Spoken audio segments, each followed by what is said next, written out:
You're listening to the Hour of the Time. I'm William Cooper. Ladies and gentlemen, today is Good Friday. And in keeping with the history of this broadcast, we tend to stick with subject of the day, or of the history of the day.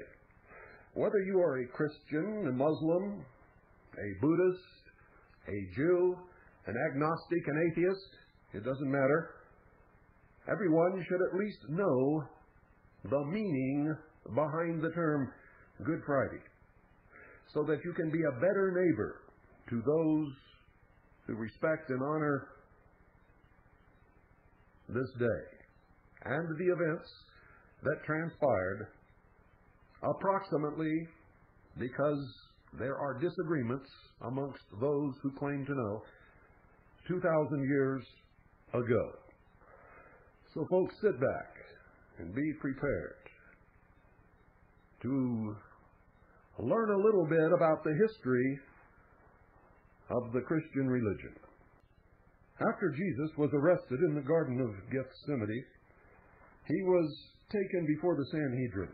There he was given a religious trial and sentenced to death.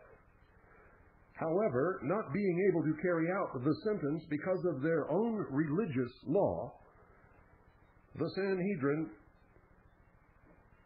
took their case to the Praetorium of Pontius Pilate, and there we join the story.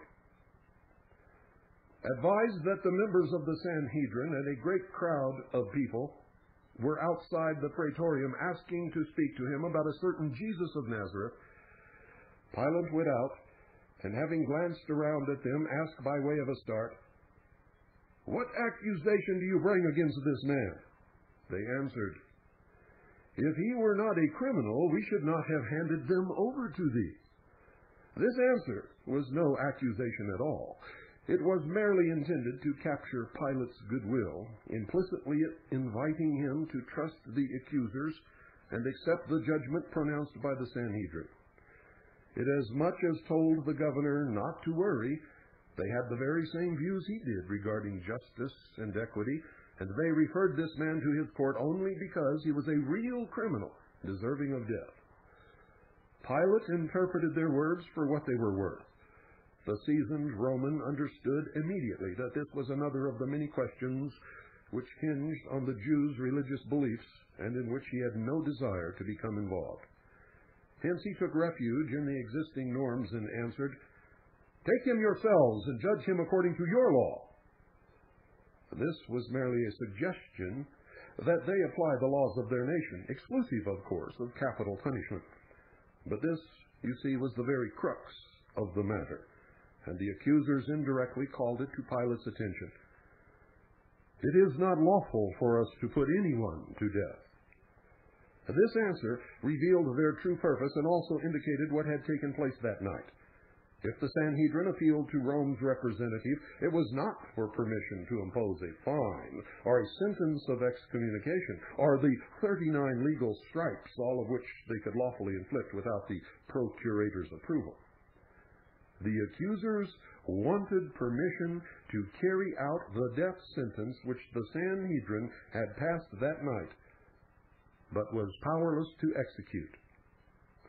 Pilate, therefore, understood that the accusers wanted the prisoner put to death.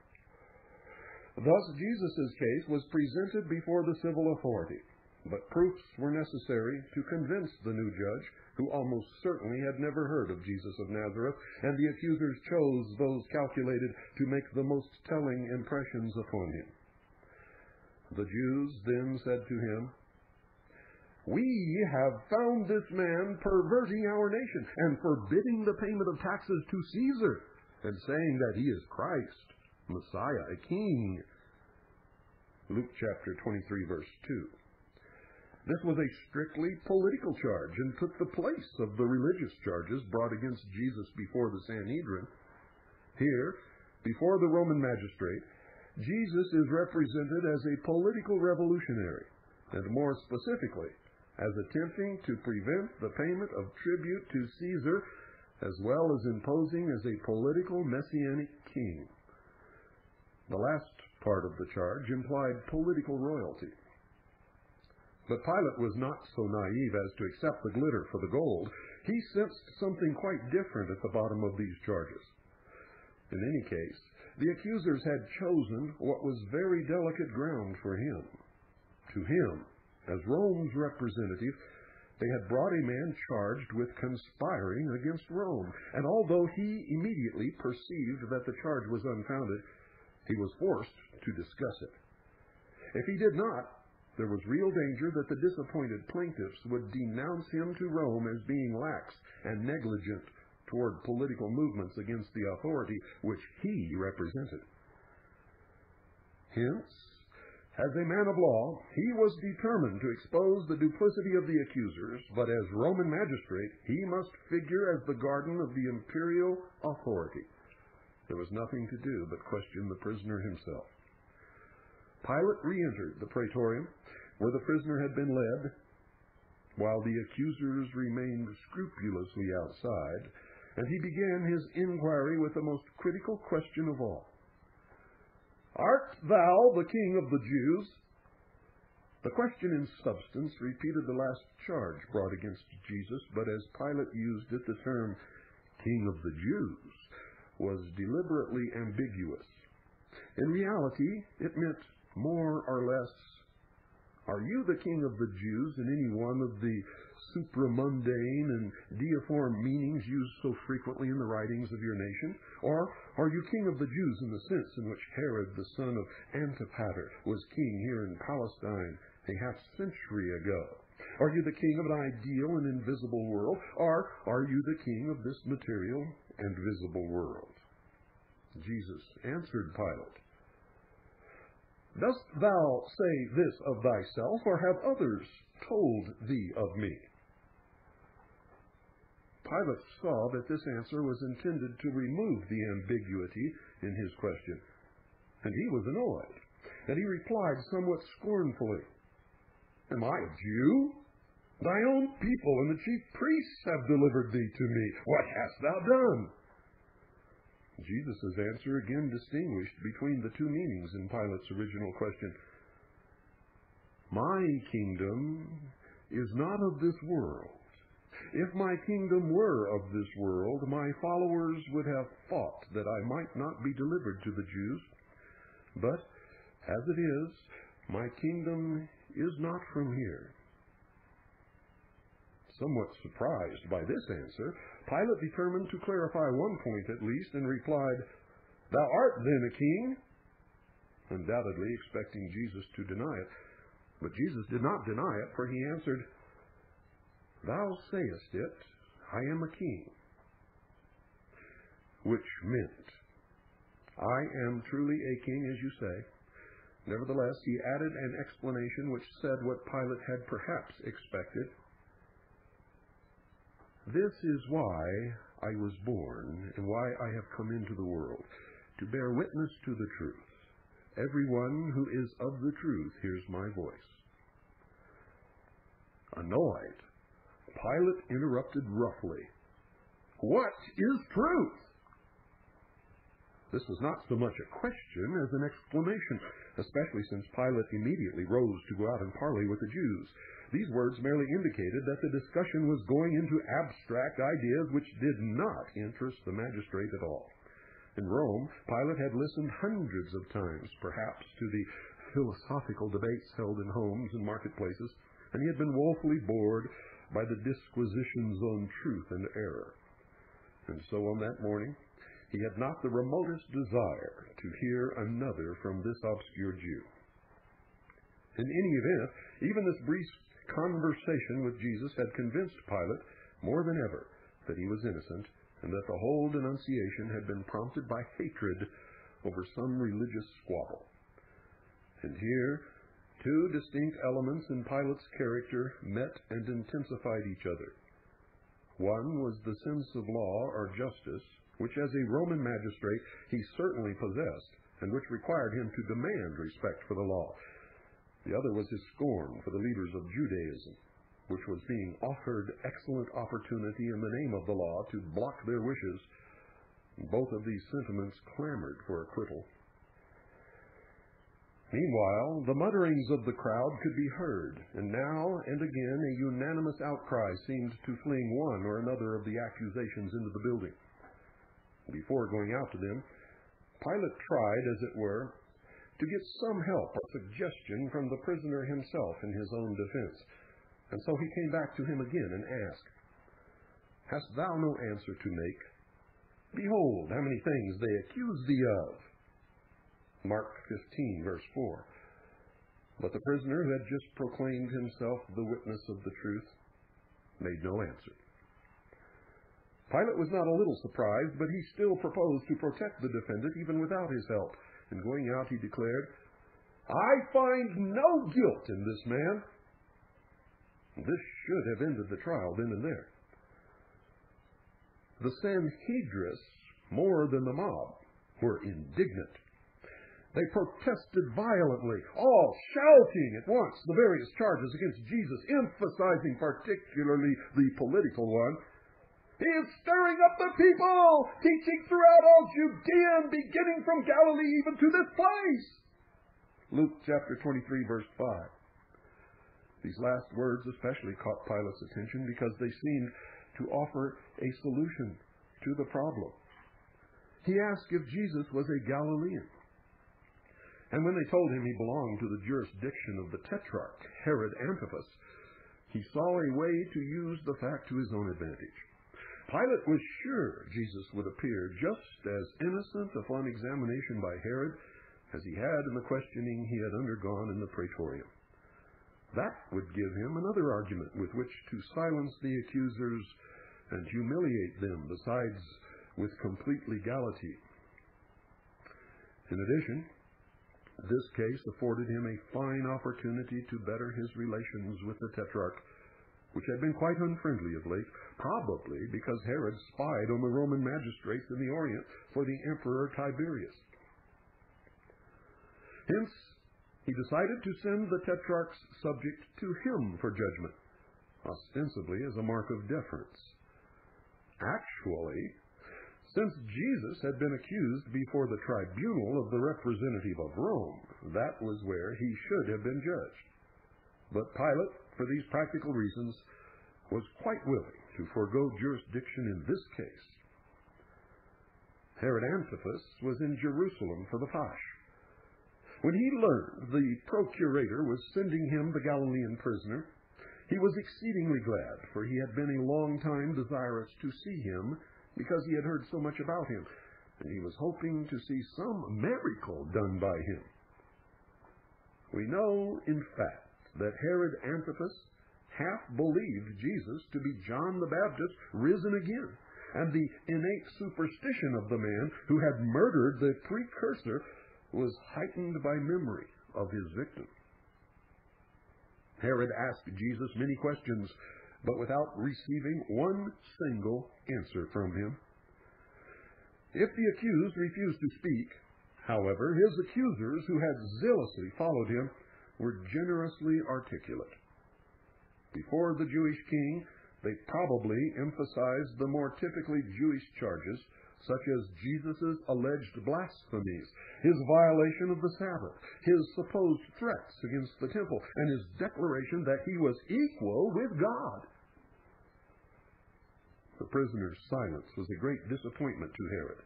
Nevertheless, his legal judgment was sounder than that of the plaintiffs, and he did not fail to see that all their charges were inspired by hatred and that the accused was innocent. He should have proclaimed him such immediately and set him free. But the Tetrarch's arrogance had to have its little revenge for the frustration it had suffered. Herod ordered the guards to array the uncommunicative prisoner in a bright robe, one of those ornate garments worn by persons of distinction in the Orient on solemn occasions. Perhaps the Tetrarch had one of his own robes, now worn a little, and so not used anymore, brought out to mock the prisoner, who was thus dressed as the king he declared himself to be. The very jest with which he chose to close his inquiry, showed that he considered the prisoner a stupid and ridiculous man, but certainly not a dangerous one, and it implicitly rejected the charge that Jesus was subversive and guilty of sacrilege. Otherwise, he would have been punished with extreme severity, not made a laughing stock for the court. Dressed in this fashion and accompanied by the sarcastic shouts of his accusers, who conscientiously trailed after him everywhere, Jesus was sent back to Pilate. Luke, the only one to record this episode, says that Herod and Pilate were made friends that same day, for before they were enemies to one another. Luke chapter 23, verse 12. When Jesus came back to him, Pilate saw that Herod did not want to get mixed up in the affair, and he began to be worried, for he realized it was much more serious and complicated than it had at first seemed. He still held firmly to the prisoner's innocence, but he decided to make some concession to the accusers in the hope of settling the matter. The man of law was retreating before the politician. So he turned to the accusers and argued with them. "You have brought before me this man as one who perverts the people, and behold, I, upon examining him in your presence, have found no guilt in this man as touching those things of which you accuse him. Neither has Herod, for he sent him back to us. And behold, nothing deserving of death has been committed by him." Up to this point, Pilate had spoken as a man of law, inspired by his sense of justice. But the politician in him comes forward with this utterly unexpected conclusion. "I will therefore chastise him and release him." The "therefore" is a serious mistake in logic. If both Pilate and Herod had found no guilt, nothing deserving of death, in him, how could this "therefore" be justified? How could the promised chastisement be considered legal, especially when it was the terrible Roman flagellation? For the procurator, however, what was not permitted by the law was demanded by politics. And Pilate immediately proceeded to offer the accusers another palliative. During the Pasch, it was the custom for the procurator to release some prisoner at the request of the multitude. Hence it seemed to Pilate that it would be right and convenient this time to grant Jesus the favor, for justice would thus be served, at least in part, and the accusers would be satisfied as well. Now, there was in prison at this time a notorious malefactor called Barabbas. During a riot, which he probably started himself, Barabbas had killed a man, and he was, besides, a professional thief. He was now in prison awaiting the procurator's sentence. Pilate thought that, given the choice between Jesus and Barabbas, the accusers would certainly ask for Jesus. So he went to the threshold of the praetorium and said, "Whom do you wish that I release to you, Barabbas or Jesus, who is called Christ?" And by way of being still more specific, he added, "The King of the Jews." Pilate here betrayed his defective knowledge, not so much of the nation he governed, but of its spiritual leaders. As a matter of fact, his proposal did make some impression on the mob. Jesus was certainly repugnant to that hireling rabble because he was repugnant to their masters. But at the same time, they considered Barabbas such an out-and-out criminal as to deserve the most severe sentence. Hence, there was a short perplexed pause while the hirelings hesitated between the choice prompted by whatever honesty remained in their consciences and that demanded by their unrelenting masters. And here, a very curious incident occurred. Pilate, confident that he had at last found a way out, unexpectedly received a private warning from his wife in these words, "Have nothing to do with that just man, for I have suffered many things in a dream today because of him." This information is recorded in Matthew, the evangelist who is always careful to report divine messages communicated in dreams. Pilate's wife's message must have made a deep impression on Pilate. However cynical he might be regarding philosophical theories about truth and error, he was certainly susceptible to the mysterious signs which enjoyed so much credence among the Romans of his day. All Rome was sure that Julius Caesar would have escaped the dagger thrust from the fatal Ides of March if he had listened to his wife Calpurnia, who begged him not to go to the Senate that day because the night before in a dream she had seen him pierced by many wounds. So his wife's warning certainly was another reason for doing all he could to release that just man, his prisoner. Meanwhile, the rabble had gotten over its perplexity under the coaching of its masters. The chief priests and the elders persuaded the crowds to ask for Barabbas and to destroy Jesus. Matthew 27, verse 20. And the conflict began again. Because both sides had received reinforcements, the procurator from his wife, the mob from the Sanhedrists. Pilate again asked the accusers, "Which of the two do you wish that I release to you?" And they answered unanimously, "Barabbas! Barabbas! Barabbas! Barabbas!" Taken aback by the choice, Pilate asked instinctively, "What then shall I do with Jesus, who is called Christ?" And with the proper coaching, the crowd shouted, "Let him be crucified!" Matthew 27, verse 22 and 23. Pilate was not exactly grieved by this reasoning, but he was baffled and sickened. He was getting nowhere trying to reason with that brawling rabble. It was also difficult to make himself heard above their continued shouting. Still, he was anxious to let them know he in no way shared their bloodthirsty wishes, and so he resorted to an act which they could see even if they would not stop to listen. He had a basin of water brought to him, and he washed his hands before the crowd while they continued to clamor for the death of the prisoner. The act was a conventional symbol not only among the Hebrews, but also among other ancient peoples.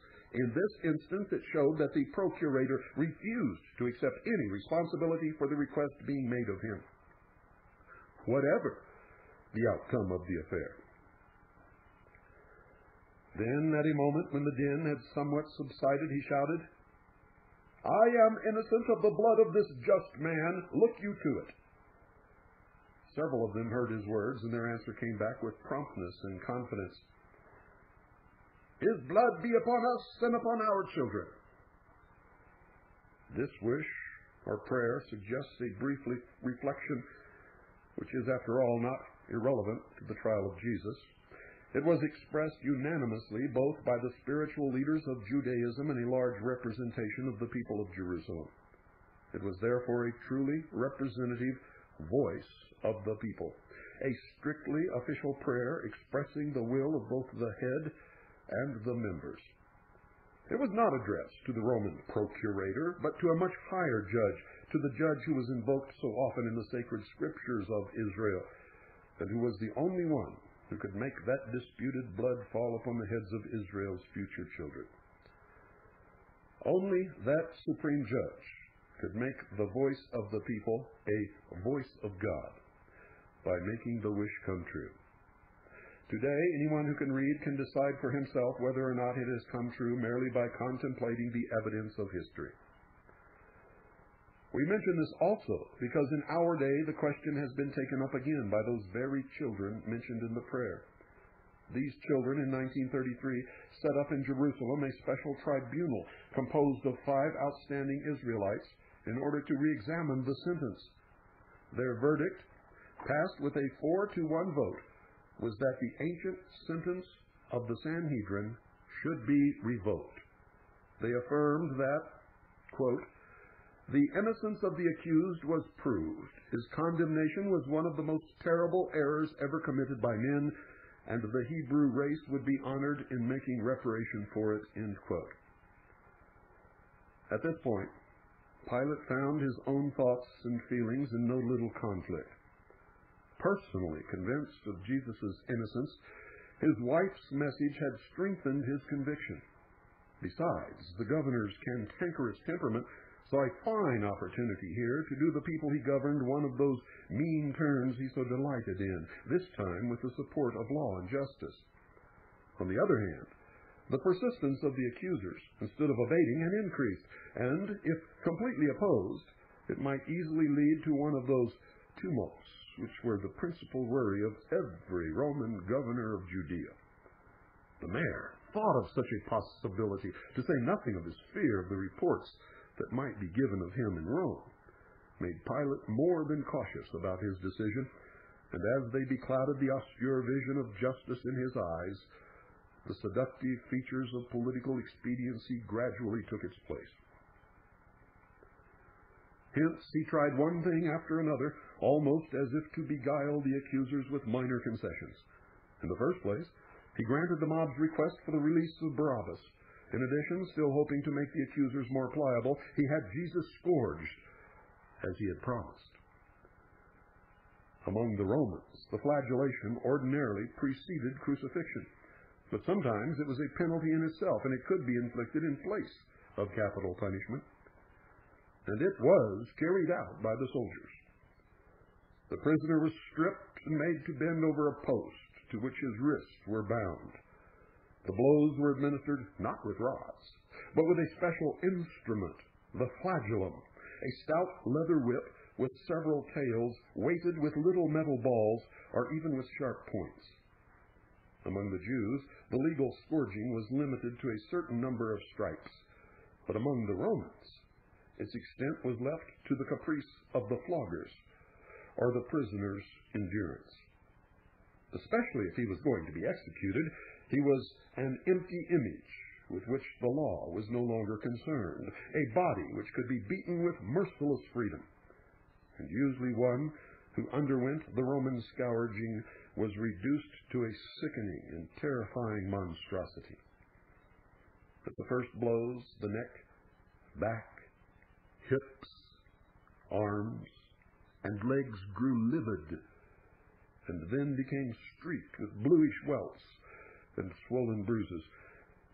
Then the skin and muscles were gradually lacerated. The blood vessels burst and blood spurted everywhere, till finally the prisoner, every one of his features disfigured, was a bleeding mass of flesh. Very often he fainted under the blows, and sometimes he died. It was to this torture that Pilate subjected Jesus, although his intention was to save him by this concession from execution. When the scourging was over, Jesus was left for a time at the mercy of the soldiers who had administered it and who gave him the same treatment they usually gave to those condemned to death.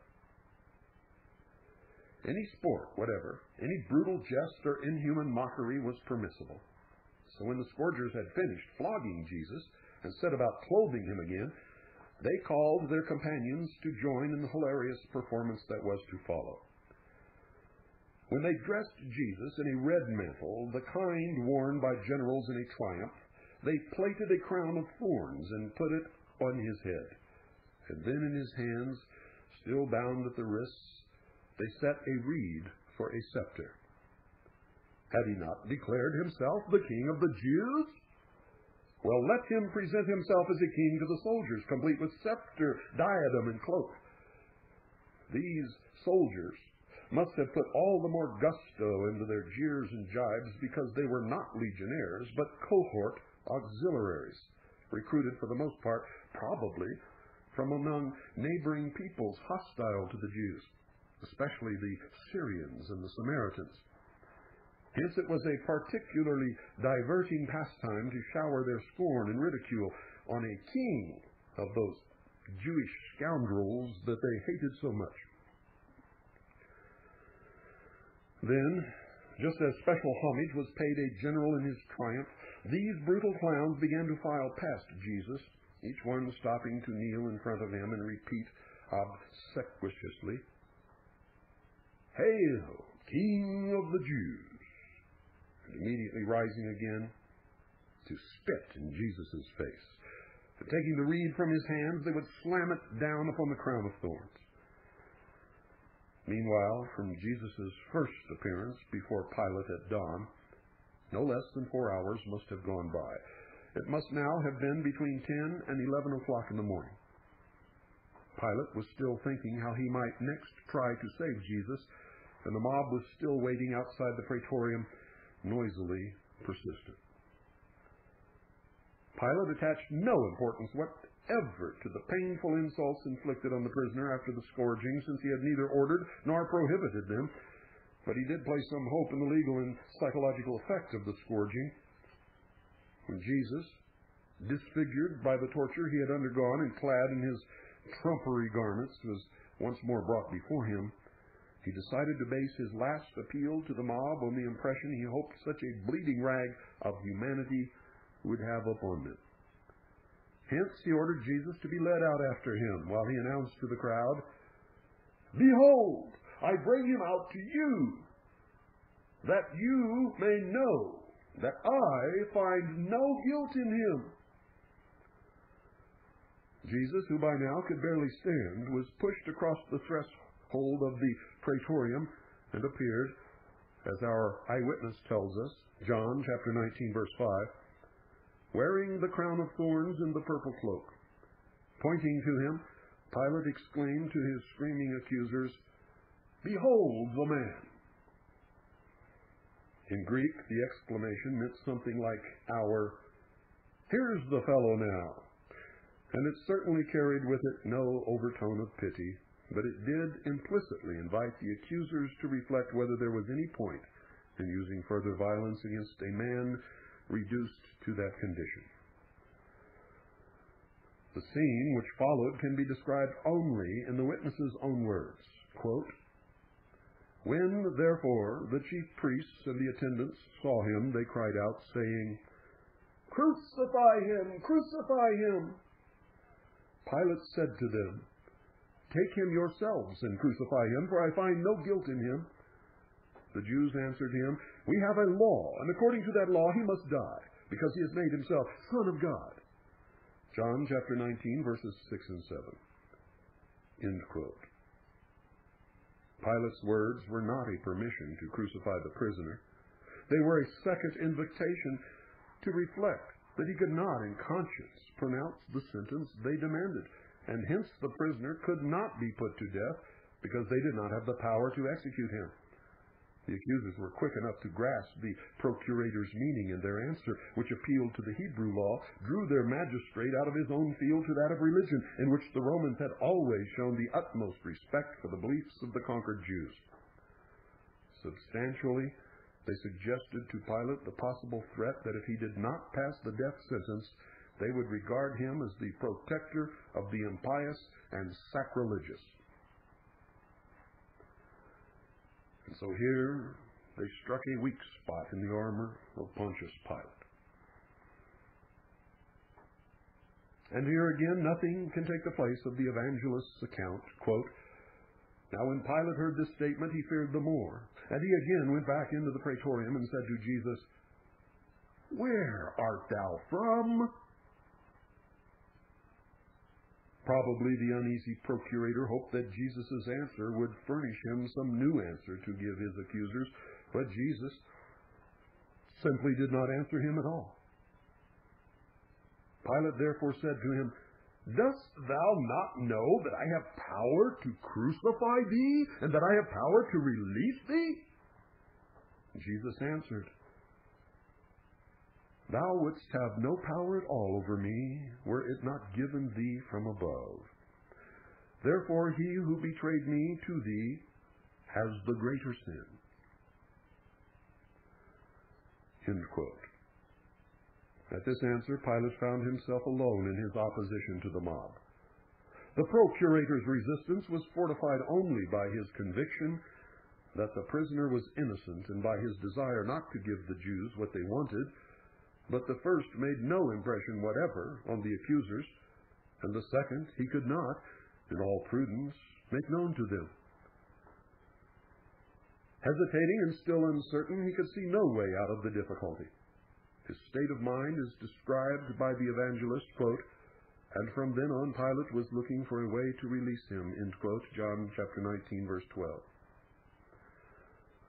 The accusers sensed the danger, and to obviate it, they resorted to an argument that could not fail to have a telling effect on the procurator. They began to shout, "If thou release this man, thou art no friend of Caesar. For everyone who makes himself king sets himself above Caesar." At that shout, Pilate could not hesitate much longer, for he was a very ordinary mortal after all, a Roman official concerned only about his reputation in Rome and his own political career. To face the wrath of the emperor? Oh no, not this man. But he was not yet disposed to give in.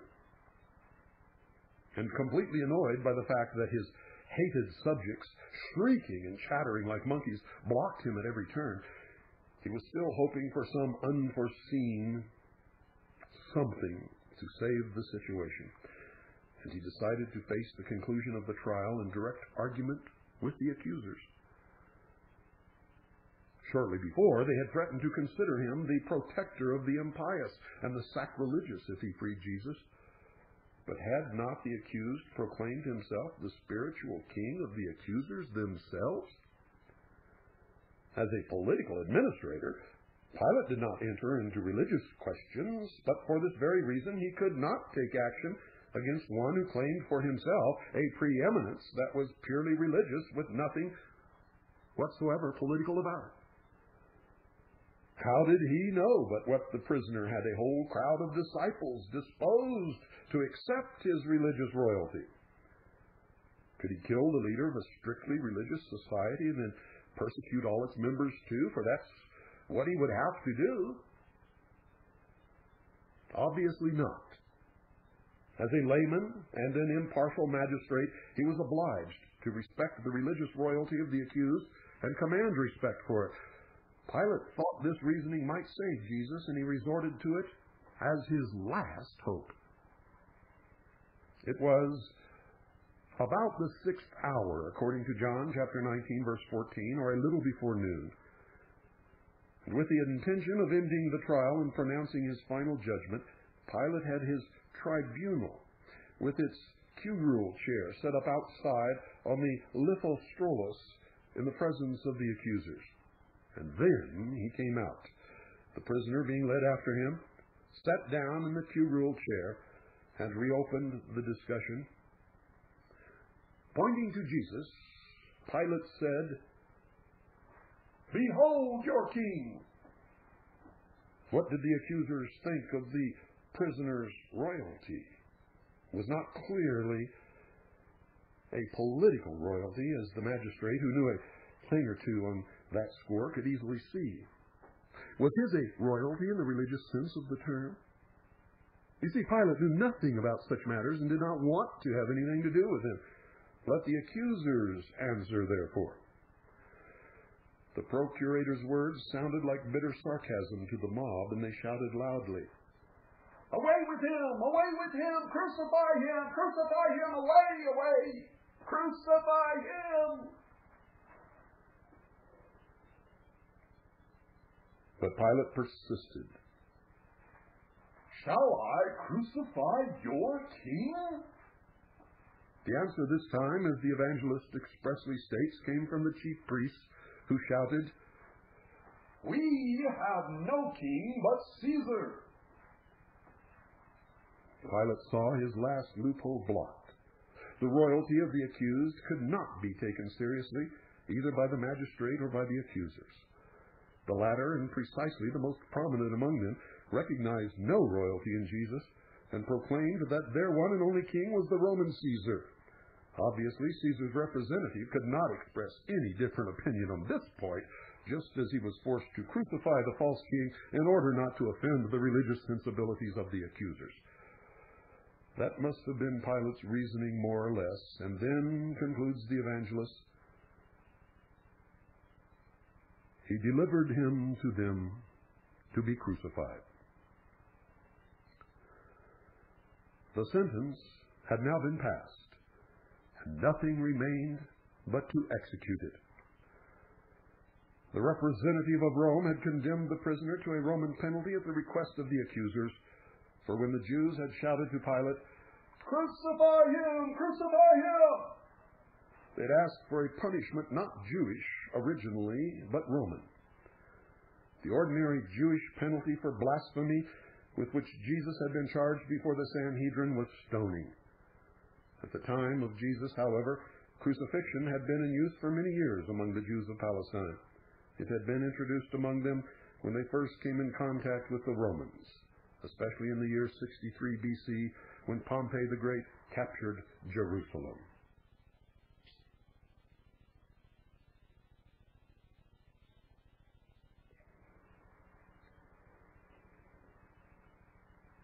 The Romans always had a real terror of crucifixion. That is the very least we can say. It was, in fact, the penalty reserved for slaves and inflicted only for very serious crimes. Actually, however, it seems that Roman citizens were crucified on occasion, and even that the law permitted this form of death to be inflicted on freedmen and some provincials, though they were Roman citizens. Ignoring its most ancient forms, the cross in the time of Jesus might have any one of the three following forms. First, a tall pole to which, at the upper quadrant, a cross pole was affixed, or what is known as the Tau cross, a tall pole with a cross fixed at the very top, and then the traditional letter X. The first was called Emissa, or capitata, with reference to its shortest arm or headpiece.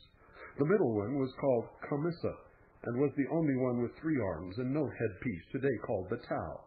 The third, which was not used very much, was the decussata, or slantwise, commonly known as St. Andrew's cross, which resembles, in fact, exactly the X of our alphabet. The emissa was the most probable type used for Jesus. This had 2 parts, the vertical beam, which was planted in the ground, and the cross piece, fastened at a point in the crucifixion to the vertical piece. The latter, however, was not entirely smooth or flat. About halfway up there was a thick, short block called in Latin sedile, seat. The person crucified straddled it, and it served to support his weight. Some such support was absolutely necessary. It would have been impossible for a body to be held on the cross by 4 nails alone, for the weight would have soon torn the hands away. This is so evident that the earliest Christian artists pictured Jesus' cross with a support to which his feet are nailed. This foot support is an archaeological error, for it would not have supported the weight of the body either, but even the error proves the necessity of having the sedile. When the sentence was passed, the place of execution was prepared, if it was not ready beforehand. The vertical beam, without the cross piece, was set up in the ground. It was not ordinarily very high. The feet of the condemned man were at about the height of a man's head, and so the whole post could not have been more than 12 or 15 feet tall. A conspicuous and greatly frequented place was always chosen for the execution, because the sight was to produce a salutary effect on slaves and other individuals who were liable to the same penalty, what we call today a deterrent. Hence, places where there was a great deal of traffic were generally preferred outside the city, but near one of the gates, and possibly among tombs. Before being crucified, it was the tradition that the prisoner was scourged, sometimes on the way to the place of execution. The condemned man was entrusted to soldiers, usually 4, commanded by a centurion, whose duty it was to certify his death. The horizontal beam of the cross was placed sometimes tied on the condemned man's shoulders. A servant of the court walked ahead of him, bearing a tablet on which his crime was written in large, clear letters, but sometimes this inscription was hung about the prisoner's neck. The procession always went through the busiest streets in order to make the execution as public as possible. Even when he was not scourged along the way, the condemned man was the victim of every kind of brutal jest on the part of the curious and bloodthirsty rabble. He was no longer a man to them, but something beyond the law, a walking dunghill. At the place of execution, the condemned man was led to the vertical post already set in the ground, and there, stripped of his garments, unless he had been previously stripped for the scourging along the way. It was common among the Romans for a man to be nailed to the cross completely naked, but among peoples more sensitive it may be that he was covered with whatever rag happened to be handy. And thus stripped, the prisoner was made to lie on his back on the ground, so that his shoulders and outstretched arms lay on the crosspiece he had been carrying, and then his hands were nailed to it. Next, probably by means of a rope, fastened about his chest and thrown over the top of the vertical beam, he was hoisted up the ladder until he was able to straddle the sedile. After the prisoner had been lifted up in this manner, the crosspiece was nailed or tied to the vertical beam, and then his feet were nailed.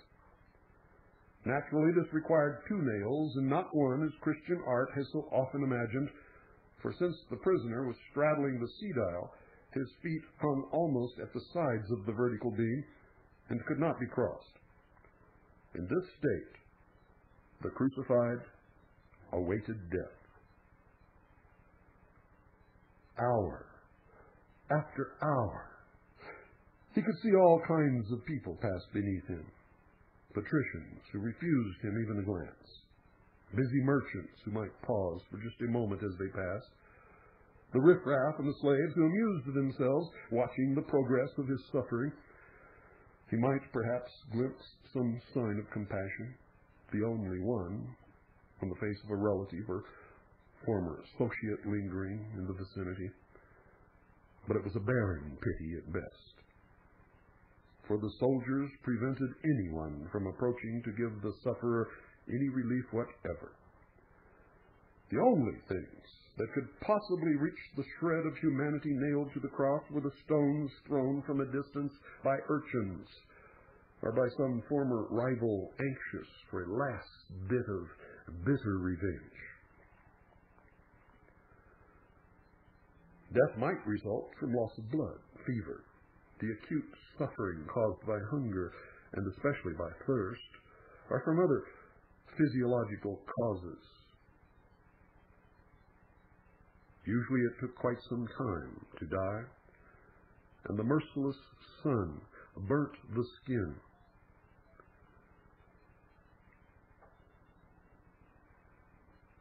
Sometimes it was not long in coming because of the weakness that resulted from the terrible scourging which preceded the crucifixion.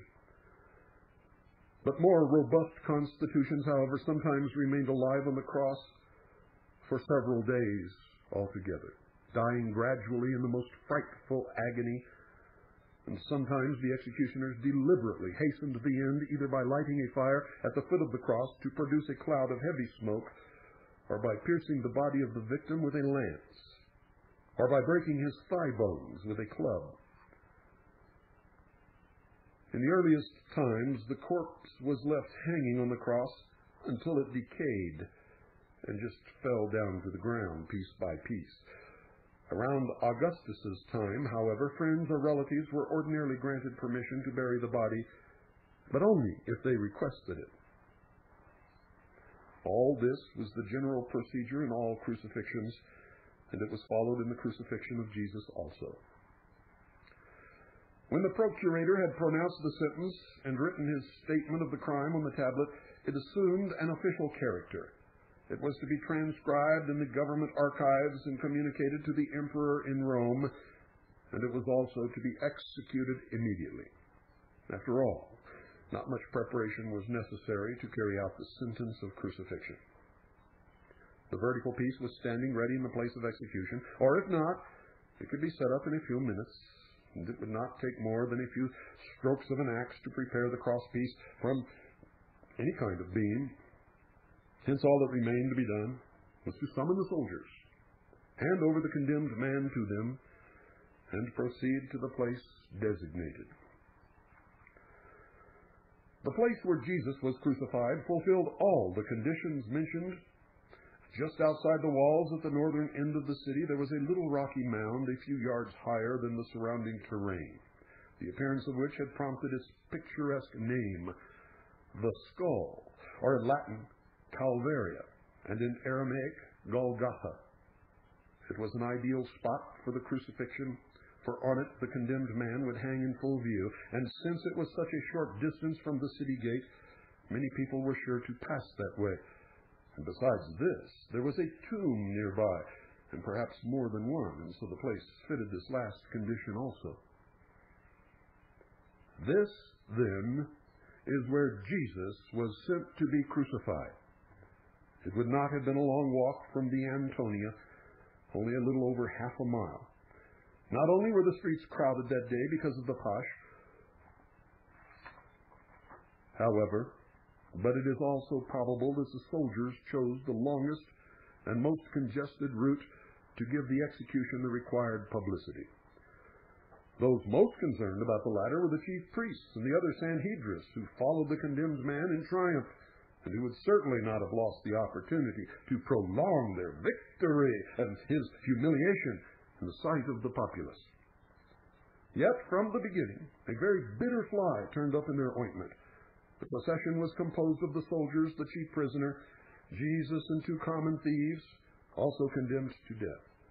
Each of them was accompanied, according to rule, by the tablet which announced his crime to the public.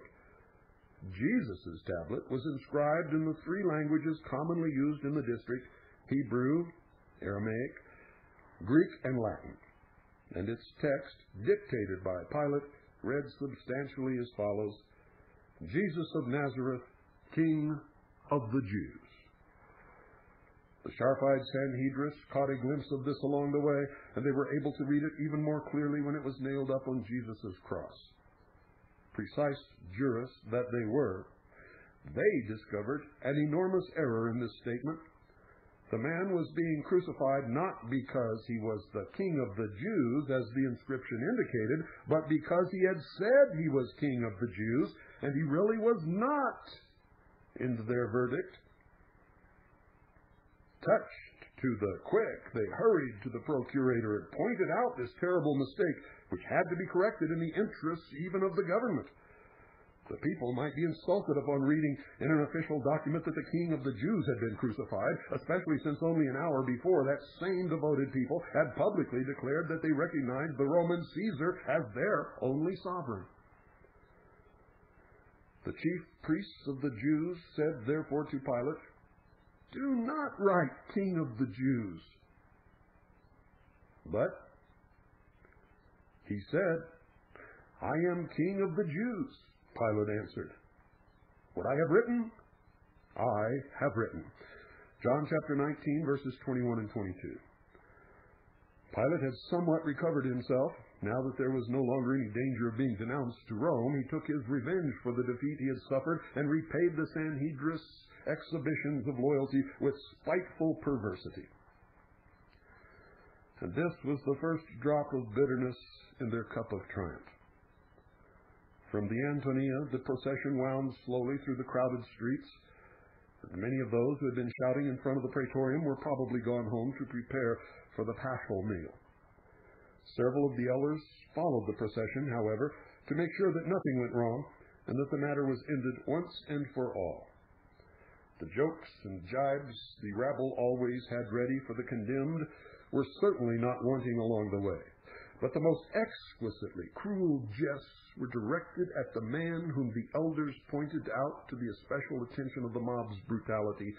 The Galilean rabbi was a much more worthy object than the 2 thieves for their obscene derision. Carrying his crosspiece, Jesus managed to walk only with great difficulty. It was now about noon, and from before midnight he had passed through a succession of physical and mental sufferings of incomparable violence. For there had been his painful and affectionate farewell to the apostle in the cenacle. Then had come Gethsemane and the arrest, the trial before the Sanhedrin, the cruel mockery in the house of Caiaphas, and finally, the horrible scourging. Now he had no reserve strength left. He tottered under the weight of the beam and stumbled at every step, and there was real danger that he might fall at any moment, not to get up again. The possibility worried the centurion.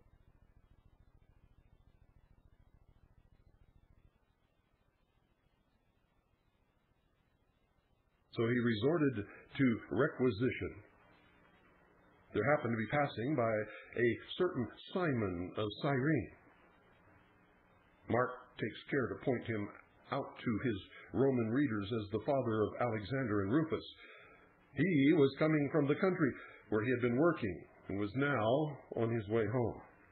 But the centurion, since the need was pressing, requisitioned him, ordering him to carry the crosspiece, which Jesus could not hold up any longer. There's no reason for believing that Simon knew Jesus or was his disciple, and so the centurion's order must have been anything but welcome.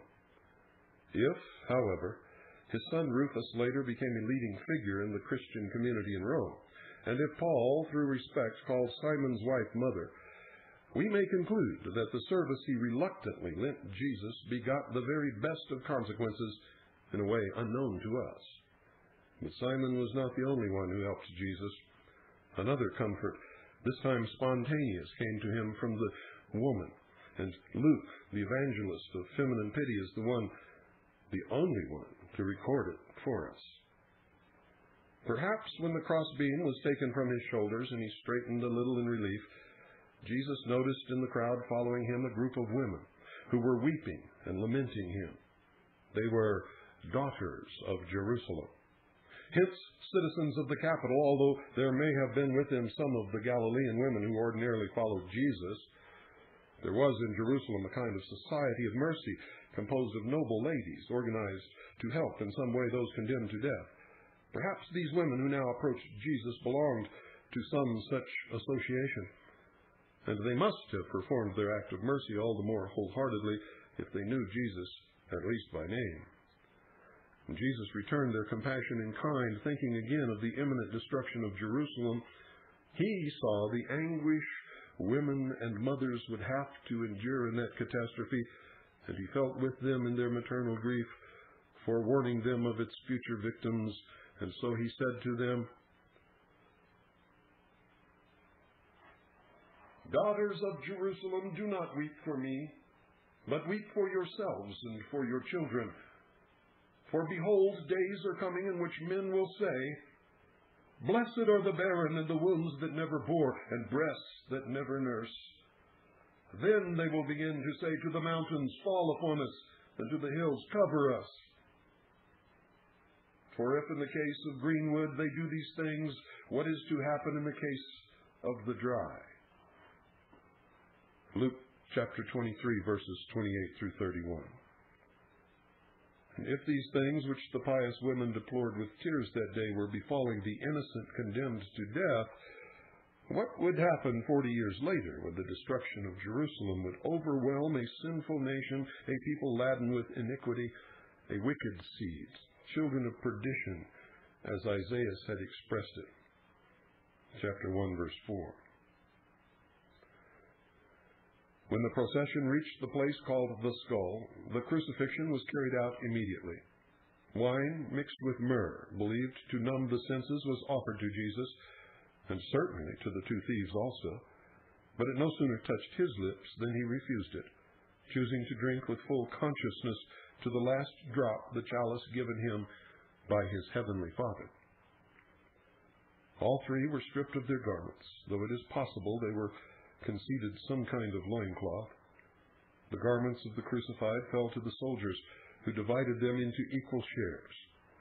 This they did with Jesus' garment too, and the evangelist who watched them tells us exactly what happened in his own words. A Jew usually wore an outer garment or cloak, and beneath it a tunic.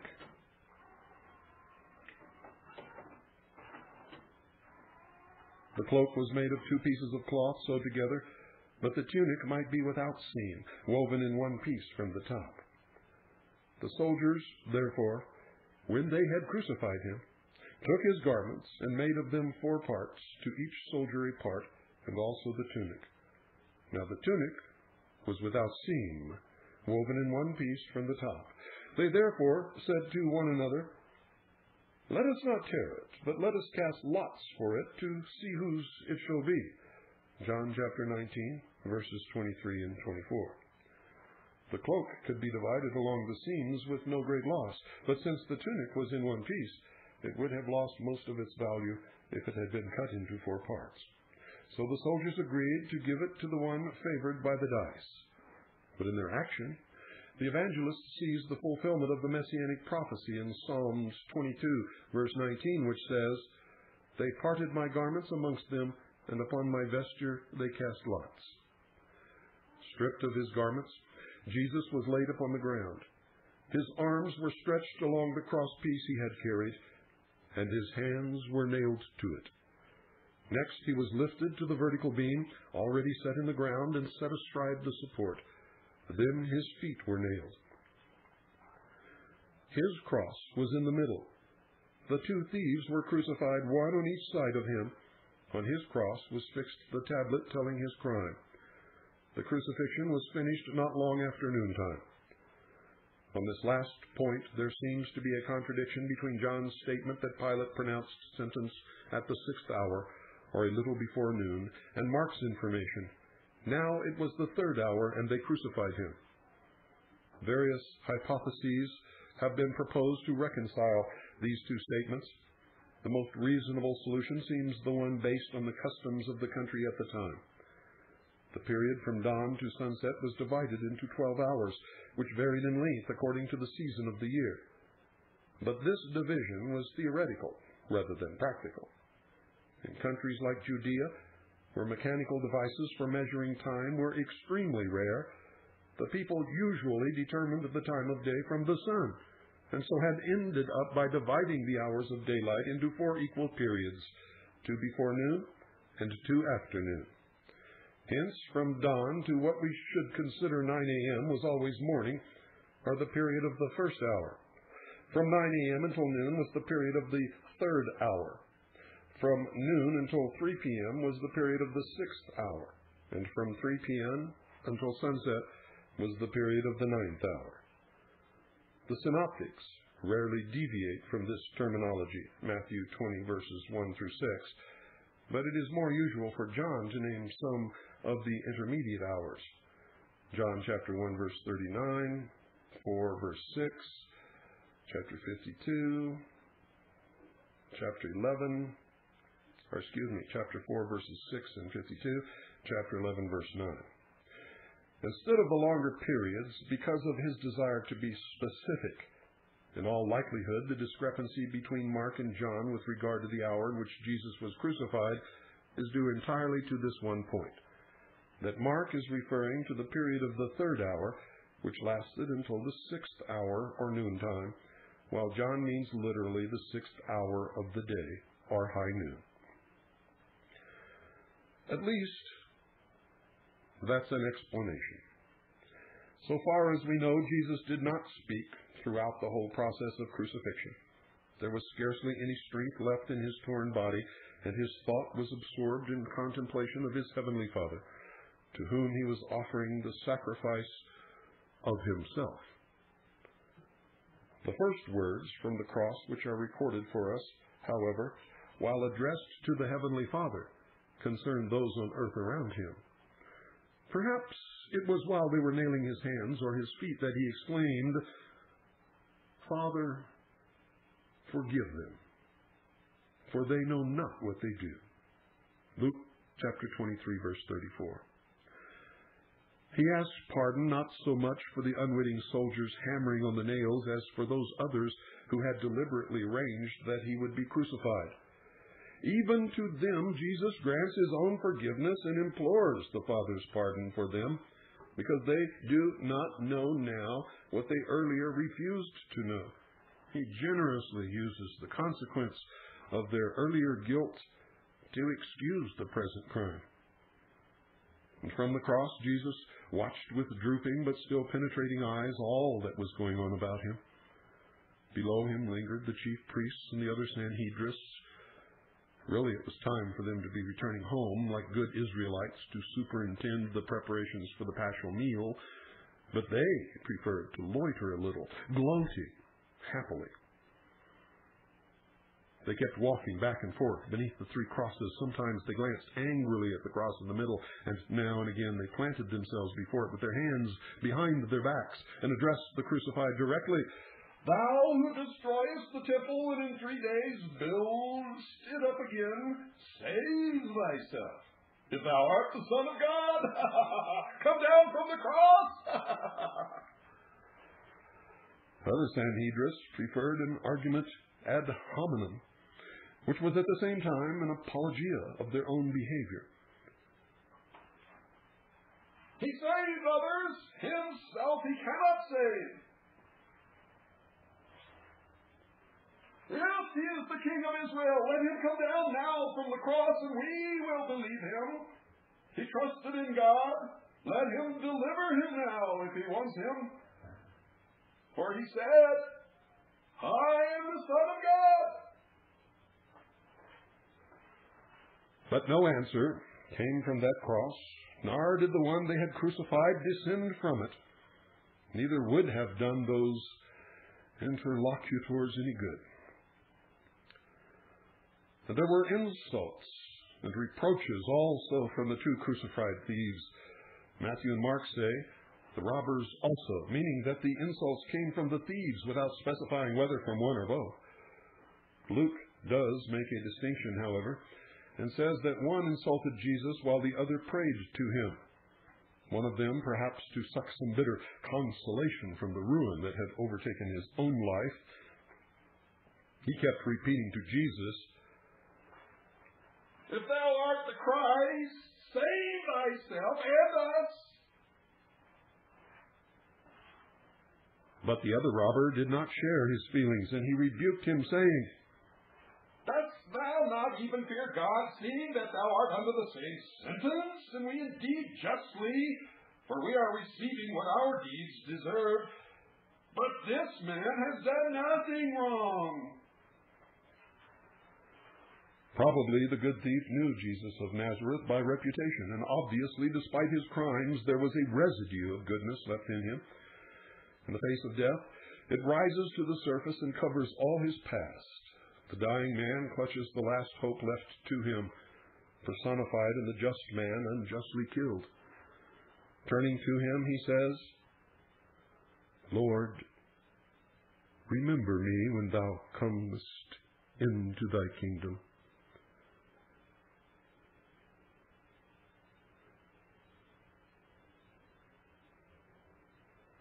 When you come reigning gloriously in that kingdom which you have foretold, and Jesus answers,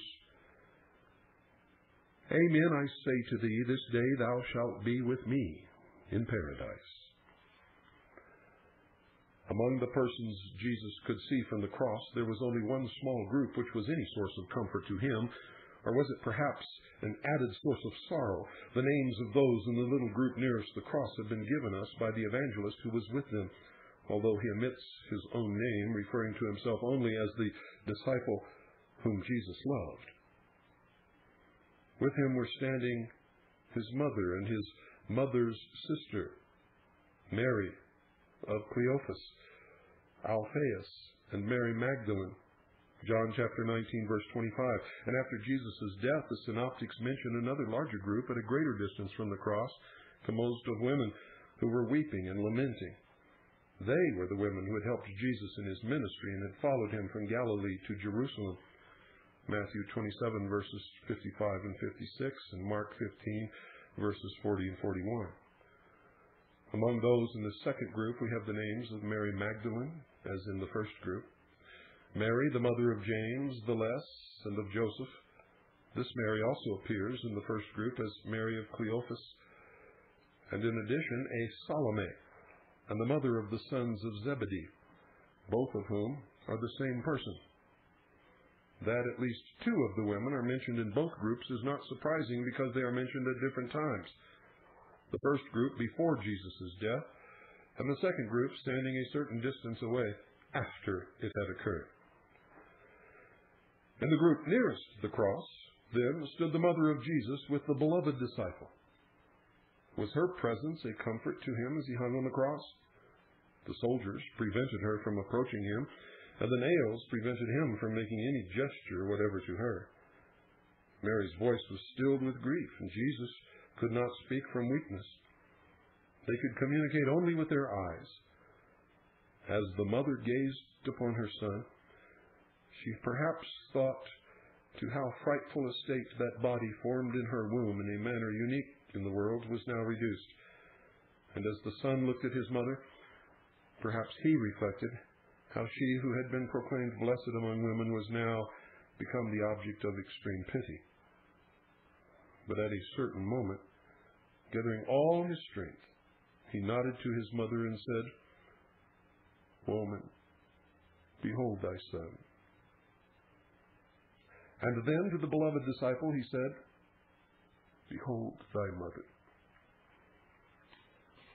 In this, his last will and testament, the dying Jesus united forever his two greatest earthly loves, the humble woman of Bethlehem and the young man who had heard the beating of his heart at the Last Supper, and from that day John took Mary into his home. Jesus was failing rapidly, and suddenly it began to grow dark. From the 6th hour there was darkness over the whole land until the 9th hour, Matthew 27, verse 45. Or from noon until about 3 o'clock, the expression, "the whole land," here means Judea. It is clear that the evangelists viewed this darkening of the earth at Jesus' death as miraculous, like the miraculous signs which accompanied his birth. But whether it was produced by a dense mass of clouds or in some other way, it is impossible for us to determine. In the darkness that hung over physical nature, Jesus' earthly existence ebbed slowly away through an agony that lasted about 3 hours, and which the evangelists had shrouded in a reverent silence. His life and strength were bleeding from him through his torn hands and feet and the gaping welts left by the scourging. His head was riddled with the thorns. Not one muscle in his body could relax in that position on the cross. There was no rest from pain as torture piled upon torture and grew more and more excruciating with every moment. In that dark spasm of agony, only the pinnacle of his soul was serene, lifted in contemplation of the Father. He hung in silence.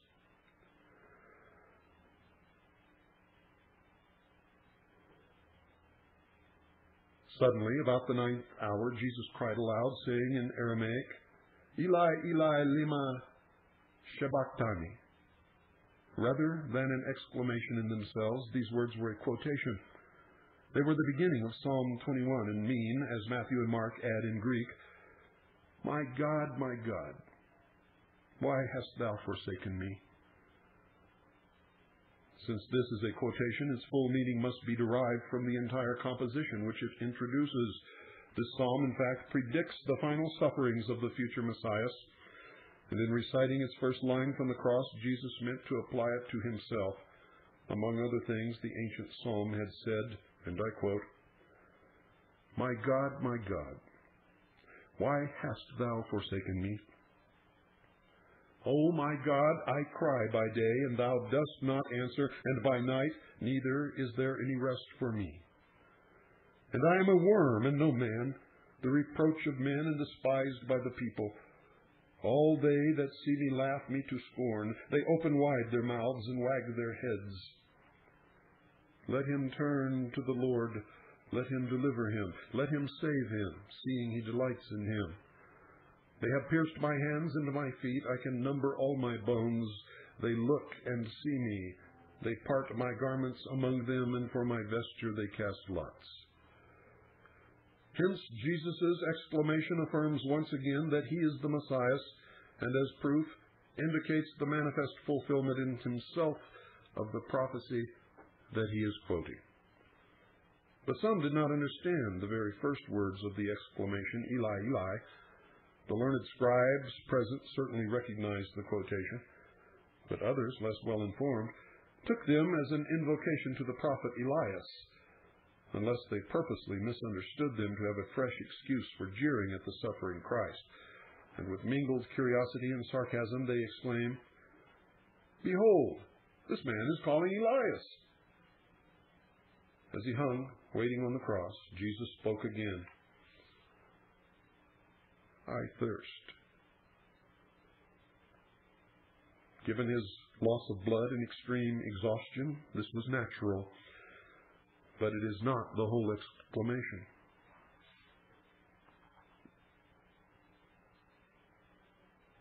In fact, the psalm which Jesus has just quoted also said, quote, "My mouth has become dry as a potsherd, and my tongue sticks to my jaws," end quote. Thirst, then, was also a part of the prophetic vision of the suffering Messiah. Hence John chapter 19, verse 28 calls attention to the fact that Jesus, that the Scriptures might be fulfilled, said, "I thirst." This time, Jesus' request, and his very last, met a compassionate response from one of the guards. For want of something better, the Roman soldiers used to quench their thirst with a mixture of water and vinegar, still commonly used by harvesters in Italian country districts. Foreseeing that they would have to spend quite a long time on guard below the crosses, the soldiers had brought a jar of it with them.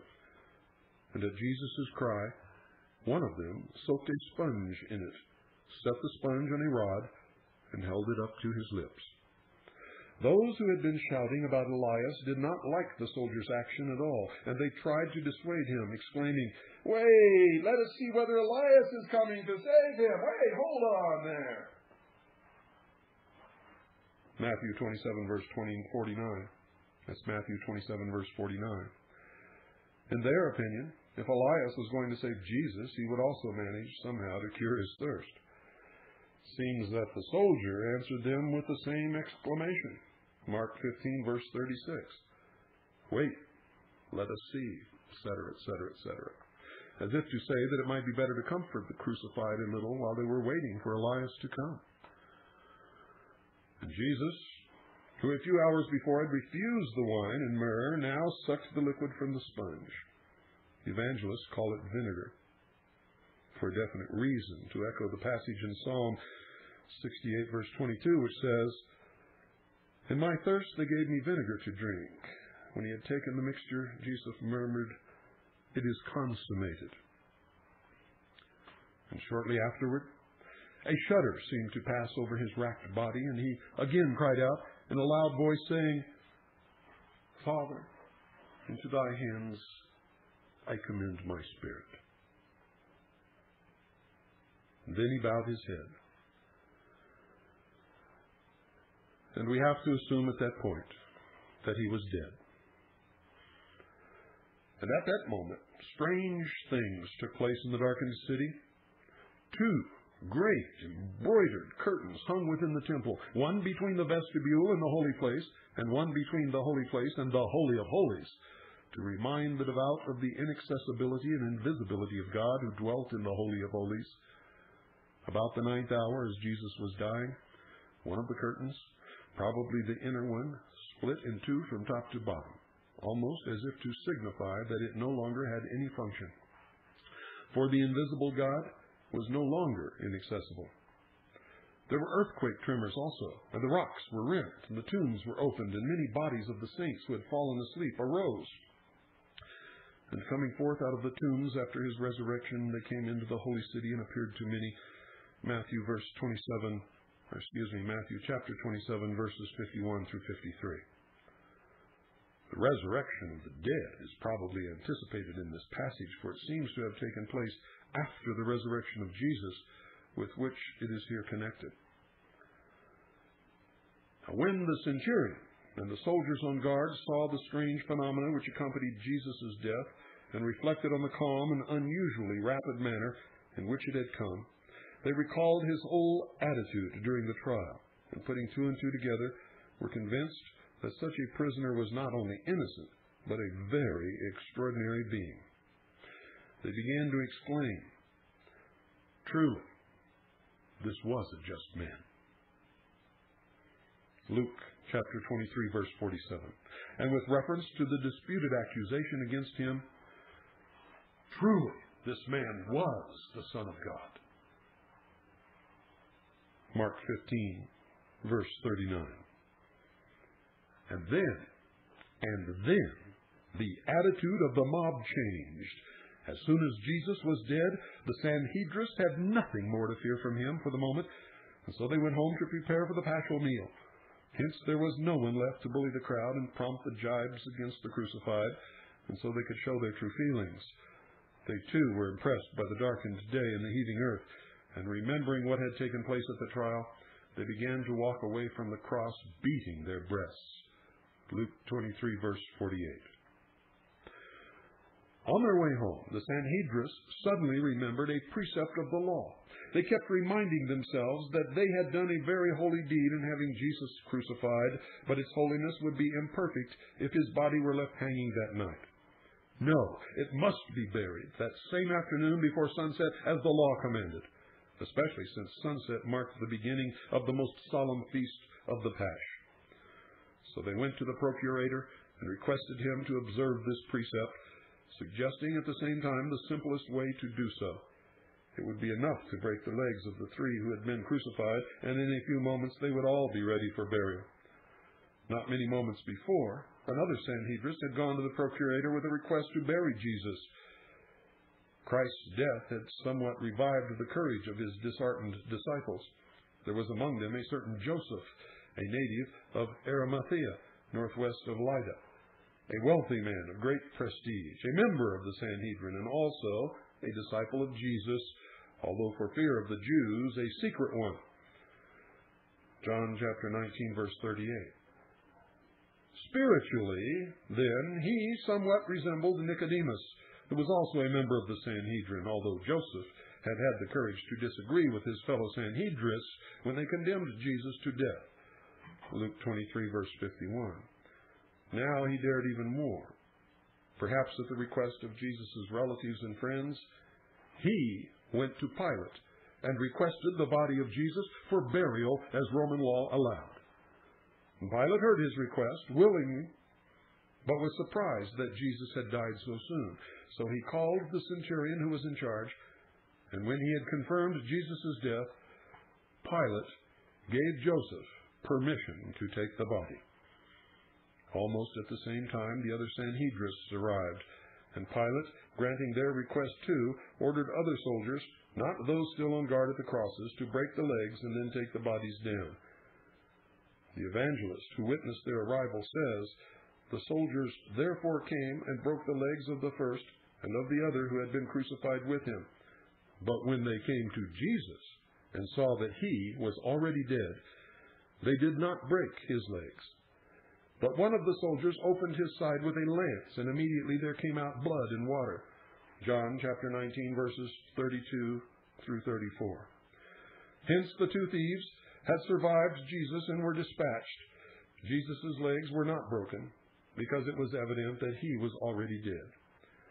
One of the soldiers struck with his lance in the direction of Jesus' heart just to remove any possible doubts. And the lance tore a wide wound in his side, as large as a man's hand. John 20, verses 25 and 27. And from this wound flowed blood and water. Now, learned English physiologists have tried to explain the water and blood by supposing that Jesus' heart was literally broken before being pierced by the lance. If the heart is ruptured, they claim, there is a hemorrhage within the pericardium and subsequently a decomposition of the blood. The red globules sink to the bottom and the watery serum remains on top. Hence, when the pericardium is opened, the two come out separately. According to these physiologists, then, Jesus' rapid death is to be explained by a rupture of the heart produced by mental suffering. Jesus died literally of a broken heart caused by grief, according to this hypothesis. Whatever the merits of such an explanation, the evangelist who witnessed the incident sees much deeper and more mysterious meaning in it. And I quote, For these things came to pass that the scripture might be fulfilled, not a bone of him shall you break, end quote. And another scripture says, quote, they shall look upon him whom they have pierced, end quote. The first quotation is from Exodus 12, verse 46, Numbers 9, verse 12, and refers to the Paschal Lamb. For the evangelist Jesus was the true victim of redemption foreshadowed in the Paschal Lamb. The second quotation is from Zechariah, chapter 12, verse 10, who predicts that the Jewish nation will mourn for one whom they have pierced as one mourns for a firstborn. The evangelist does not give us the name of the soldier who pierced Jesus' breast, but Christian legend has bestowed an unforgettable one on him, calling him Lancer. In Greek, lance is lonk, and so the soldier was called Longinus. The soldiers must have been performing their lugubrious work while Joseph of Arimathea stood waiting to use the permission granted him by Pilate. And as soon as Jesus' body was taken down, Joseph set about giving it a fitting burial, which had, however, to be hasty because of the legal repose, which, of course, according to law, began at sunset. Joseph was assisted by others. He didn't do this alone. His spiritual brother Nicodemus is mentioned by name, who came, bringing a mixture of myrrh and aloes and weight about 100 pounds. John chapter 19, verse 39. It's really easy to imagine that the pious women who had been present at the crucifixion also helped to prepare Christ for his burial, and first among them his mother, who certainly would not have renounced the sorrowful joy of receiving his body in her arms as it was taken down from the cross. Just as Nicodemus had brought the spices to anoint the body, Joseph had brought a sindon, a shroud of winding sheet of fine linen. Since there was not much time, the preparation of the body was quite brief. They therefore took the body of Jesus and wrapped it in linen clothes with the spices, after the Jewish manner of preparing for burial. John chapter 19, verse 40. In fact, in the manner Lazarus had been prepared, then the body was wrapped in the shroud. Time also prevented their moving the body to a tomb any distance away, but this difficulty was easily overcome thanks to the generosity of Joseph, who offered his own tomb, which was right on the hill of the skull. There was a garden, and in the garden a new tomb in which no one had yet been laid. John chapter 19, verse 41. The garden lay at the foot of the skull, and the tomb had been hewn out of a rock. Mark 15, verse 46, which was a projection of the one that formed the little height of the skull. Probably other wealthy citizens of Jerusalem also had their tombs built there, and this dovetails perfectly with the custom of carrying out a crucifixion near a burial ground. The tomb Joseph gave up for Jesus' burial was arranged on the inside like all other Jewish tombs, with a vestibule and then a burial chamber with its niche for the body. The outer door was shut with a huge stone set against the opening. To enter, one had to push the stone, and not without considerable effort, to the left or the right, and it moved along a little groove hewn out of the rock on either side of the door. Since Jesus had died about 3 p.m, all was over before 6, when Joseph, and I quote, rolled a great stone to the entrance of the tomb and departed, end quote, Matthew 27, verse 60. But the tomb was not left alone immediately. Mary Magdalene and the other Mary, the mother of James and Joseph, were there, sitting opposite the sepulchre. Chapter 27, verse 61. And other pious women also drew near to see where the revered body had been buried. Then, returning to the city, they took advantage of the last bit of daylight left and prepared spices and ointments. Their devotion apparently was not satisfied with the abundant supply contributed by Nicodemus, and they planned to anoint the body of Jesus more carefully and hence to return to the sepulchre as soon as the Sabbath was over. Luke chapter 23, verses 55 through 56. That night was a fine one indeed for the triumphant Sanhedrists. They celebrated the Paschal meal not only with the traditional air of gaiety, but with a special inward satisfaction and gloating as well. You see, that Galilean rabbi was actually gone. He was safely dead. There was no danger that they would ever have to listen to his invectives again and be humiliated in the eyes of the people. The few disciples he had managed to attract would unquestionably scatter now that their master was dead, and no one would speak of him anymore. Little did they know. But to them theirs had been a splendid victory, and the thought of it must have added a special flavor to their Paschal supper. And yet as they thought of it, these worthies began to notice a little flaw in the shining crystal of their cup of triumph. A little thing, certainly, but not to be neglected. They remembered that Jesus had predicted that 3 days after his death he would rise again. They remembered all of a sudden this doubt came creeping in. Were they really not rid of him after all? I mean, didn't he say? No, couldn't be.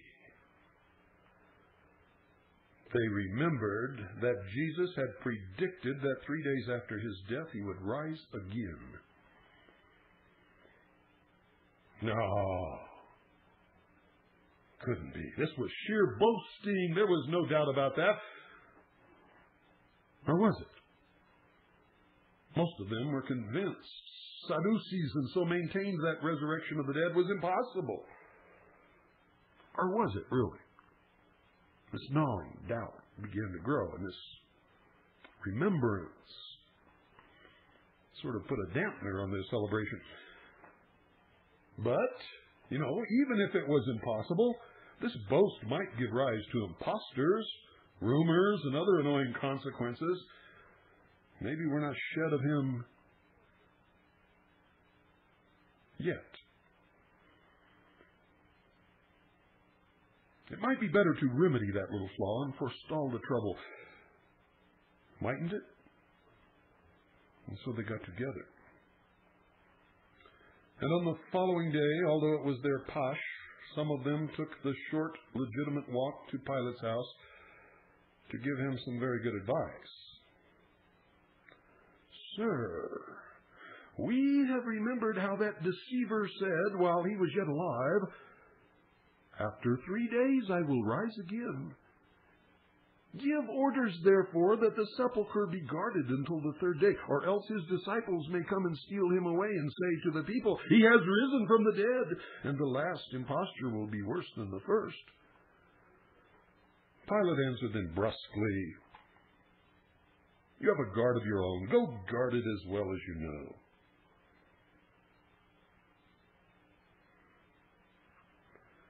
The procurator's rudeness was apparent only. It merely served to cover the fact that he was giving in to them again.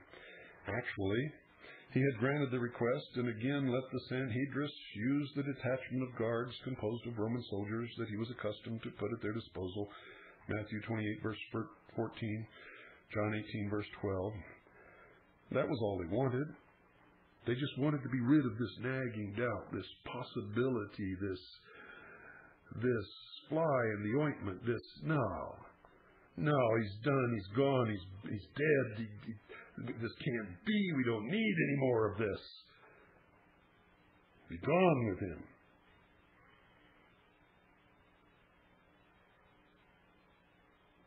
And that is all they wanted. And on the same Sabbath, they led the soldiers to the place. And then they felt relieved.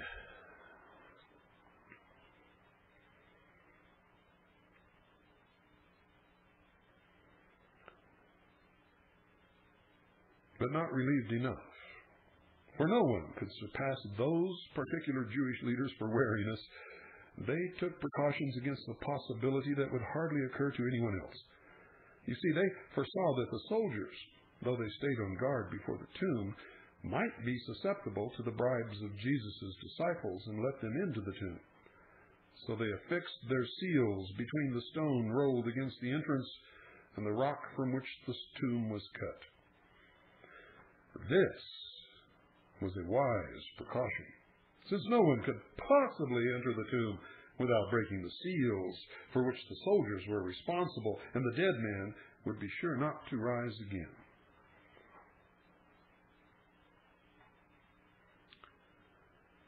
How wrong they were. Nobody really knows exactly what happened, as every religion, and that's why it's called religion instead of science. Some things must be taken as an article of faith.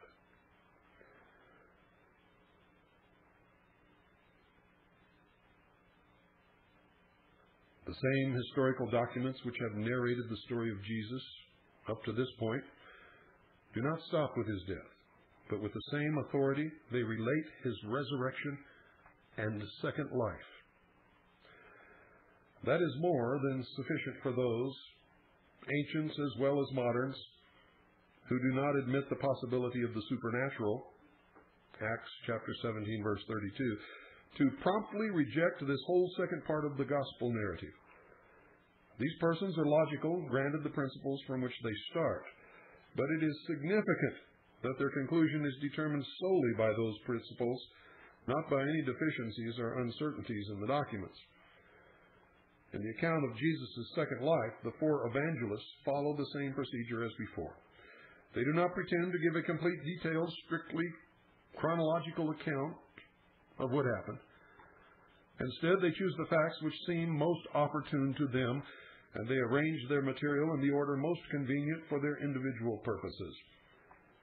In relating the discovery of Jesus' empty tomb, Matthew and Mark are parallel enough. Luke does not give so many names, but he does not differ very much from Mark's account. Finally, John is more sketchy, because here again he wants to specify and fill out the familiar story of the synoptics with a few points on his own authority as an eyewitness. And of course, an eyewitness's testimony is paramount. It is true that we can find no place that speaks of anyone who ever saw Jesus in the act of rising from the dead. None of the evangelists says how he emerged from the sepulchre. One of them implies that he did so without disturbing the stone rolled against the entrance, although his resurrection was accompanied by extraordinary signs.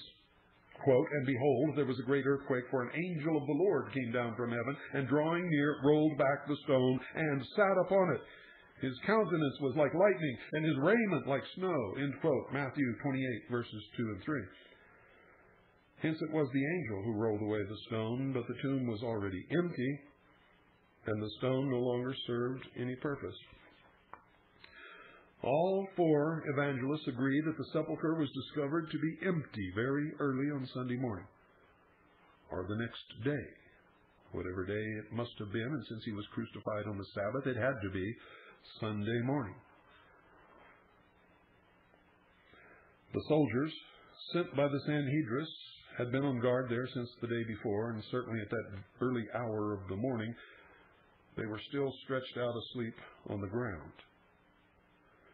Now remember, folks, dates, days, and times are all in contention here. We know that Christ was not born on Christmas Day, December the 25th. We know that. We also know that he was probably not crucified in the spring during the festival of Ishtar, of the spring fertility rites, but at some other time, which we have all discussed on previous episodes of the Hour of the Time.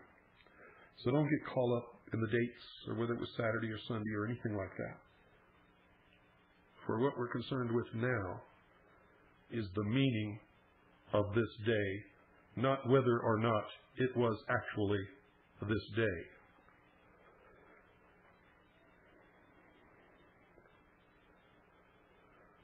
The The soldiers sent by the Sanhedrists had been on guard there since the day before, and certainly at that early hour of the morning they were still stretched out asleep on the ground. The earthquake and the appearance of the angel and the wide open tomb so terrified them that they fled for safety through the nearby city gate. Once surrounded by houses and recovered somewhat by their panic, or from their panic, they remembered that their flight was formal desertion of their post and subject to heavy penalties according to Roman military discipline, and indeed every military discipline that's ever existed. So you know that in the face of the threat of the most severe punishment for their action, they must have seen something that so terrified them that all thought of consequence fled from their minds, and they fled from the scene. They had to find some remedy and shrewdly perceived that their best hope lay with the Sanhedrists, who had the greatest interest in the matter. So in order to save themselves and gaining allies, they went straight to them to make a bargain. The sepulchre did not remain alone very long, for a group of pious women was already on its way from the city. They were the women who on Friday evening had prepared the spices in order to give the beloved body of Jesus a more fitting burial as soon as the legal repose of the Sabbath was over. From one or another of the evangelists, we learned the names of Mary Magdalene, the other Mary, mother of James, Salome, Joanna, and the other women who were with them. Luke chapter 24, verse 10. The time at which they arrived at the sepulchre is indicated in a very curious fashion by Mark chapter 16, verse 2. And very early in the morning on the first day of the week, Sunday, they come to the tomb, the sun being now risen. At first glance, it is difficult to reconcile very early with the sun being now risen, since the former would mean the very first light of dawn, or about 4 o'clock in the morning, while the latter phrase would seem to refer to a time no earlier than 6. It all becomes clear if we read between the lines. And this is what we could read if this is correct in the way that we read it between the lines. Very early in the morning they came to the tomb, and reach it, the sun being now risen. Certainly they did not have to go a great distance to get to the tomb, ladies and gentlemen, but the reason why they took so long is given by Mark himself in chapter 16, verse 1, who has just said, when the Sabbath was past, that is, on that same morning, they bought spices that they might go and anoint him. Their devotion was not satisfied with the spices some of them had prepared 2 evenings before, and the rest wanted to make their own contribution of ointments, which it took some time to buy. These feminine delays were too much for the most ardent and whole-souled among them, Mary of Magdala, the only one whom John mentions, and the first one named by all 3 synoptics. Sped by her great love, she left her companions and ran on alone to the tomb. She reached it, as John says, in complete agreement with Mark, early, while it was still dark. John chapter 20, verse 1. But what she saw as soon as she arrived struck her with dismay. She knew nothing about the soldiers placed there on the Sabbath, so she was not surprised by their absence. But she did see that the round stone had been rolled aside and the entrance stood open. A glance inside was enough to tell her that the tomb was empty. What had happened? What had happened? Who could tell her? She must go to the disciples. Perhaps they knew, especially Peter and John. She ran, therefore, and came to Simon Peter and to the other disciple whom Jesus loved, and said to them, They have taken the Lord from the tomb, and we do not know where they have laid him. John chapter 20, verse 2. The plural we, kept by John, is an excellent link between his account and the synoptics. You see, they speak of several women at the sepulchre, whereas he speaks only of Mary Magdalene. But he has her use the plural we. Mary's tardy companions, meanwhile, finished their purchases and were on their way to the tomb. But near the end of their walk, they suddenly remembered a difficulty they had not thought of before. And they were saying to one another, Who will roll the stone back from the doorway of the tomb for us? Mark chapter 16, verse 3. We know that those round stones were very large and heavy, and the women certainly could not move the one in front of Jesus' sepulchre by themselves. As soon as they reached the sepulchre, however, and looked about them, they saw that the stone had been rolled back, for it was very large. Mark 16, verse 4. No less startled than Mary Magdalene, but less impulsive, they made their way in, and on entering the tomb, they saw a young man sitting at the right side, clothed in a white robe, and they were amazed. Mark 16, verse 5. Luke says more accurately that there were two men in dazzling raiment. Chapter 24, verse 4. The young man in Mark said to the woman, "Do not be terrified. You are looking for Jesus of Nazareth, who was crucified. He has risen. He is not here. Behold the place where they laid him. But go tell his disciples and Peter that he goes before you into Galilee. There you shall see him, as he told you." Mark chapter 16, verses 6 and 7, and Matthew chapter 28, verses 5 through 7. These two apparitions in Luke say much the same thing, but they develop the last thought more fully, and their words produce a different result. According to Mark, the women fled from the tomb, for trembling and fear had entered into them, and they said nothing to anyone, for they were afraid. According to Luke, on the other hand, the women, having returned from the tomb, reported all these things to the 11 and to all the rest. And this is what Matthew 28, verse 8 says also. Mark's account probably refers only to the women's first impression. They were in the beginning so stunned with fear and bewilderment that they said nothing. In any case, the news they were about to communicate was certainly not such as to win them a very cordial welcome, and that is perhaps another reason for the reluctance indicated by Mark. When they returned to the city, they were telling these things to the apostles, but this tale seemed to them to be nonsense, and they did not believe the women. Luke chapter 24, verse 11. Meanwhile, Mary Magdalene's announcement had made a much greater impression on Peter and John. As soon as they heard her excited story, Peter went out and the other disciple, and they went to the tomb. The two were running together, and the other disciple ran on before, faster than Peter, and came first to the tomb. And stooping down, he saw the linen clothes lying there, and the handkerchief which had been about his head, not lying with the linen cloths, but folded in a place by itself. And then the other disciple also went in, who had come first to the tomb, and he saw. The disciples therefore went away again to their home. John 20, verses 3 through 10. What they saw was enough to convince them that the body had not been stolen, as Mary Magdalene supposed. If it had been, there would have been no purpose in unwinding the linen cloths or carefully folding up the handkerchief and setting it by itself. There was nothing more to be done there, however, and so the two hurried back to the city, anxious to consult with the other disciples. And of course, there's much more to this story, as Jesus presented himself in the flesh several times. Not once, not twice, but a total of 7 times in the next several hours and days. And so that is the meaning of this day, Good Friday. And that is why Christians reflect upon what happened on an obscure little hill in a city far, far away from most of those who practice this religion at a time over 2,000 years ago.